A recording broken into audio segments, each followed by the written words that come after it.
আসসালামু আলাইকুম এভরিওয়ান, আপনারা সবাই কেমন আছেন? আমি আলহামদুলিল্লাহ ভালোই আছি। আজকে আপনাদেরকে দেশি কই মাছ আমি জোল করে রান্না করে দেখাবো। দেখুন, আমি আগে থেকে মাছটা ধুয়ে কেটে ভালোভাবে, আর এগুলোর মধ্যে প্রচুর ময়লা থাকে, এই ময়লাগুলা ফেলে দিয়ে তারপরে মনে করেন লবণ দিয়ে ২ বার ৩ বার করে ধুয়ে তারপরে আমি মসল্লা দিলাম, দিয়ে একসাথেই আমি এই রান্নাটা করে নেই। আমি কি করি, আগেই এখানে একটু কড়াইয়ের মধ্যে পেঁয়াজ দিয়ে দিছি। তারপরে ওখানে আমি আপনার দিয়ে দিলাম, তেল দিয়ে দিলাম। তারপরে মাছটার মধ্যে আমি যা মসল্লা আছে তাই সবকিছু দিয়ে দিলাম।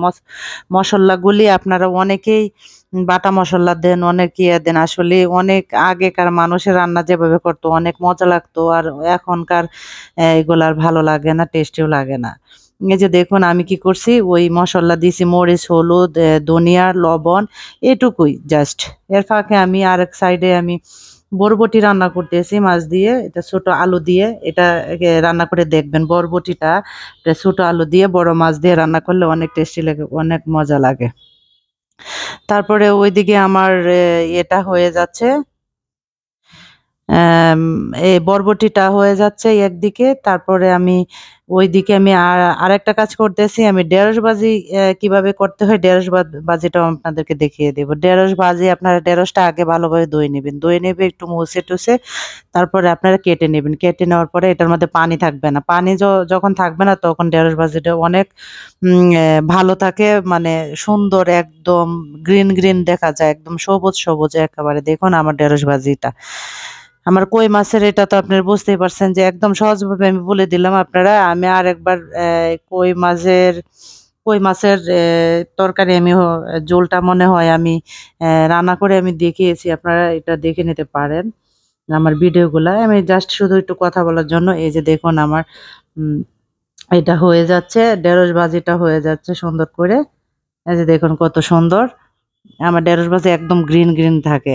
অনেকেই আছে ঢেঁড়স ভাজি একেবারে নষ্ট হয়ে যায়, ভালো হয় না।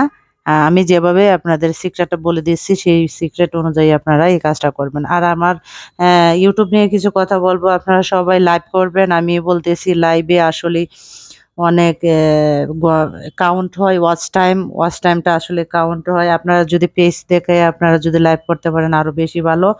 প্রতিদিনে ৩-৪ ঘন্টা করে যদি করতে পারেন তাহলে আরো বেশি ভালো, অনেক ভালো। আমি আসলে আমার ছেলে-মেয়ে আছে তো আমি এই লাইভটা বেশি করতে পারি না। আমি তো রান্না-বান্নার চ্যানেল, আমি পেজ দেখে আমি কাজ করি না। আমি ওই ব্যাক ক্যামেরা থেকে আমি কথা বলি। লাইভে আসি হয়তো ১ ঘন্টা, এরকম থাকেও না ১ ঘন্টা, ওরকমভাবে সুযোগ পাই না, তাই লাইভটা করতে পারি না। তাও আমার ওয়াচ টাইম কাউন্ট হচ্ছে অনেক ভালোই। আপনারা সবাই এই লাইভটা করবেন। লাইভটা করলে আপনারা দেখবেন সাকসেসফুলি আপনার ওয়াচ টাইমটা কাউন্ট হয়ে যাবে। আর ১,০০০ সাবস্ক্রাইবার অবশ্যই আপনারা এগুলো আসলে কষ্ট করেই করতে হয়। এত সহজেই যে YouTube এ হয়ে যায় সেটা না। আর আপনারা সবাই ভালো থাকবেন, সুস্থ থাকবেন, আমাদের জন্য দোয়া করবেন। আল্লাহ হাফেজ।